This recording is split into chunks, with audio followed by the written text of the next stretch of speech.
Thank you very much, Mr. Chair. As Terry noted, our industry sees trends before they become a crisis by the way of rising claims costs.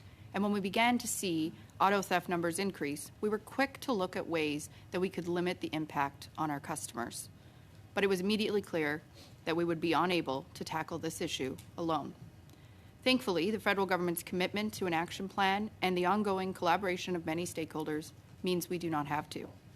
It's now well understood, in order to combat auto theft in Canada, we need a whole-of-society approach. I'd like to start by painting a picture. In terms of solving the auto theft crisis, where do we want to be by 2030? Canada should no longer be seen as a target destination for international organized crime groups to source their stolen vehicles. By 2030, it should be so difficult to steal and export a car in Canada that organized crime groups look elsewhere. It should be so difficult that other countries are looking to emulate Canada's approach. This is critical because by 2030, we can expect to see more autonomous vehicles on our roads, and then the impact of vehicle theft will become much more severe. So, how do we realize that vision? First, we have to focus on prevention and consumer awareness to make cars harder to steal in the first place. A vehicle is reported stolen every 5 minutes in Canada.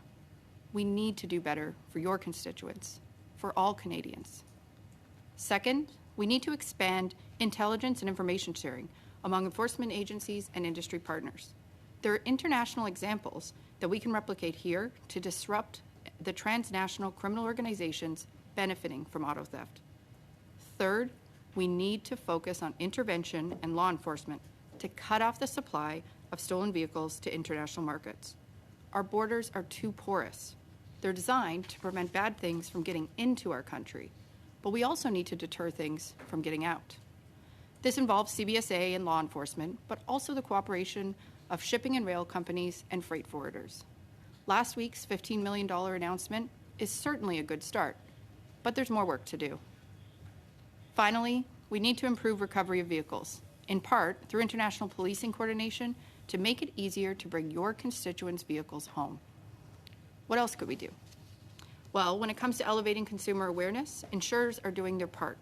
In addition to consumer education at the point of sale by brokers and agents, and the incentivizing of installing aftermarket anti-theft devices, our industry ran an End Auto Theft campaign last fall to educate drivers on what they can do to protect themselves. We reached tens of millions of drivers.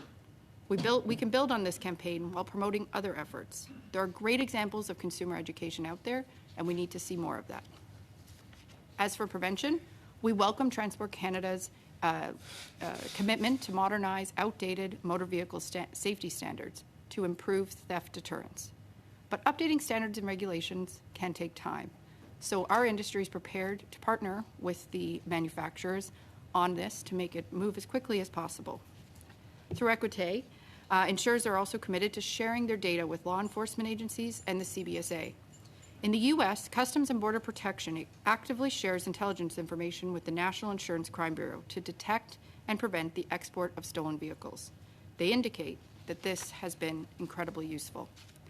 Enhanced information sharing will help inform earlier, more targeted enforcement, further cutting off the supply of stolen vehicles. The provinces also have a role to play here in addressing the vulnerabilities in revinning a vehicle.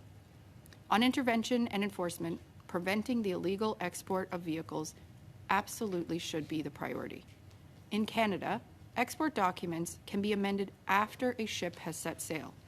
In the U.S., Customs and Border Protection requires the exporter of a vehicle to present all export documents and the vehicle at the port at least 72 hours prior to export. The result? Law enforcement experts estimate only 10% of their stolen vehicles are slated for export. In Canada, that number is over 50%. On recovery, once vehicles are out of Canada, it's complicated and costly to get them back. Sharing our law enforcement information with foreign partners, including Interpol, would help arm international customs officials with the knowledge they need to intervene. In closing, I want to state the obvious. Auto theft is not a victimless crime, and it affects every Canadian, each and every one of your constituents. either directly or indirectly. Like any other business, increased costs will eventually be borne by the customer. Last year, auto theft added an average of $130 to insurance premiums in Ontario and $105 in Quebec. This is to say nothing of the upstream and downstream impacts that auto theft is having on Canadians' safety in their communities, our communities, every day. We can do better. We must do better for our friends and neighbors across the country. Thank you very much. Merci beaucoup.